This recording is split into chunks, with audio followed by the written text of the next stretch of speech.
In this question, we need to determine which of these responses are always true in respect to our value of a and c in terms of the x-intercepts. Let's start with the first one. If a is less than 0 and c is greater than 0, the graph has two x-intercepts. Let's start by making a less than 0, and we'll make c greater than 0. In this case, it looks to have two x-intercepts. Let's move the sliders. Still has 2, and still has 2. Therefore, this looks to be true all of the time.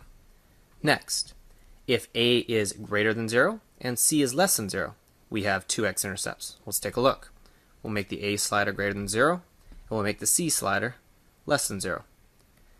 In this case, again, we have two x-intercepts. So this one looks to be always true.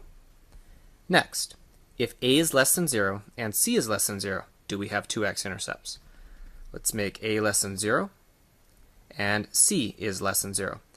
Notice here that we have 1 and 2 x-intercepts, but if we move it down here, we have no x-intercepts. So this is true some of the time. Since we wanted to determine when it was always true, this one should not be selected. Next, if a is greater than 0 and c is greater than 0.